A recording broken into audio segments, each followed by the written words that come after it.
Is it possible to love someone too much, to the point where your devotion actually gives them the permission to destroy you? We are often told that relationships fail because of a lack of effort, but sometimes, the real danger is when one person is doing all the heavy lifting while the other is secretly planning an exit.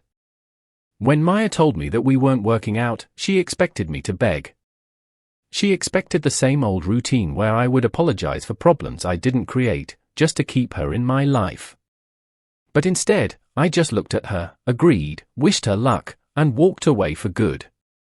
To understand why a man who loved a woman for 4 years could just walk away in 4 seconds, you have to look at the subtle, toxic shifts that happen right before the ultimate betrayal. Maya and I were supposed to get married in 3 months. I had spent my entire savings on a beautiful apartment, and every weekend was consumed by wedding planning. She was a woman who always commanded attention, with a sharp, sophisticated sense of style and a laugh that used to fill the room. But over the last 6 months of our relationship, that laugh wasn't meant for me anymore. The first real red flag wasn't a hidden text or a late night out. It was her sudden shift in emotional availability, a psychological tactic known as withholding. When a partner is pulling away, they often stop sharing the small details of their day.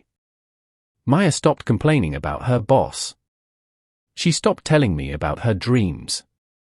When I asked her how her day was, she would give me one-word answers while staring directly into her phone screen, her fingers flying across the keyboard with a smile she used to give only to me. Have you ever sat right next to the person you love, in a quiet room, and felt completely abandoned? It is a unique kind of torture. You can hear their breathing, you can reach out and touch their hand, but you know their mind is a million miles away. I remember a specific Thursday evening. I had cooked her favorite dinner, a quiet night just for the two of us to escape the wedding stress. She sat across from me, but her phone was face down on the table. Every time it vibrated, her eyes flicked toward it with a sudden, anxious tension. When I asked her who was texting so late, her posture immediately stiffened. Her voice became defensive, a classic sign of guilt. She said it was just a colleague from the marketing department, a guy named Julian, asking about a project. But her eyes wouldn't meet mine. She started talking faster, over-explaining a simple work situation. In relationship psychology, when someone gives too much unnecessary detail to a simple question, it's often because they are trying to construct a lie that sounds believable. I wanted to trust her. I chose to trust her because the alternative was too painful to accept. But suspicion changes how you look at the world. It turns you into a detective in your own home. I started noticing how she would never leave her phone unattended. If she went to the bathroom, the phone went with her. If she went to get a glass of water, it was firmly in her hand. This wasn't just privacy, this was hiding evidence. The internal conflict inside me was exhausting. By the way, there is a box and a system guide about relationship and how to be alpha male. I will leave the link in the bio. You can go check it out. One part of me said I was being paranoid, that wedding stress was just getting to her. The other part of me, the deeper instinct we often try to ignore, knew that the woman I loved was slipping away into someone else's arms. I felt a deep, hollow ache in my chest every single day, wondering what I did wrong, or what this other man could offer that I hadn't already given. The climax came on a Tuesday afternoon. Maya called me and asked to meet at a quiet coffee shop near her office. Her voice was cold, completely stripped of any warmth. When I arrived, she was already sitting there, twisting her engagement ring around her finger.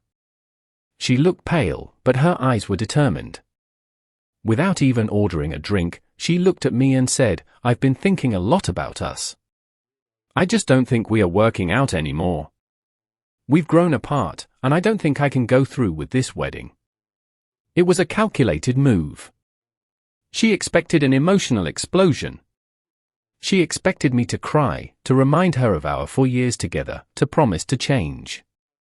By breaking it off this way, she was trying to shift the guilt onto the relationship itself, making it seem like a mutual failure rather than a personal choice she had made. It was emotional manipulation at its finest, designed to make her feel like the honest one who had the courage to speak up. But here is the truth she didn't know I had discovered. 2 nights before, she had fallen asleep on the couch, and her phone face lighted up with a notification on the coffee table. The preview text from Julian read, "I love how your hair smells when you wear that grey sweater." That grey sweater was the exact one she wore to her late-night budget meeting the previous Friday. No anonymous photos, no dramatic investigators, just a simple, devastating text message that proved everything my gut had been telling me for months. So, when she sat across from me and said we weren't working out, the pain inside me suddenly turned into a cold, clear wave of clarity. I realized that begging for her love would be like begging for poison.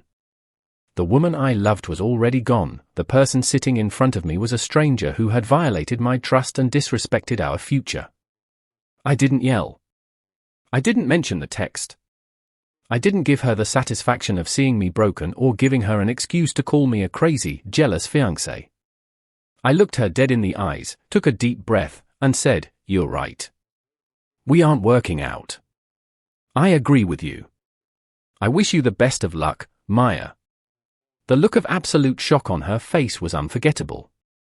Her mouth slightly opened, her eyes searching mine for any sign of anger or despair. But there was nothing left. I stood up, walked out of the coffee shop, and never looked back. I blocked her number, blocked her social media, and cancelled the wedding venue within an hour. What Maya didn't realize is that silence is the loudest answer you can give to a betrayer.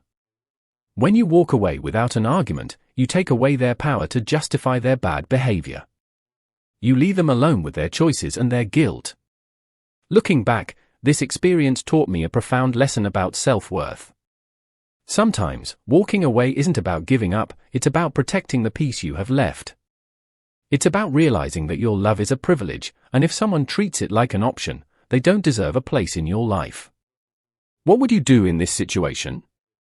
Would you have confronted her with a text message to watch her squirm, or would you have walked away in silence just like I did?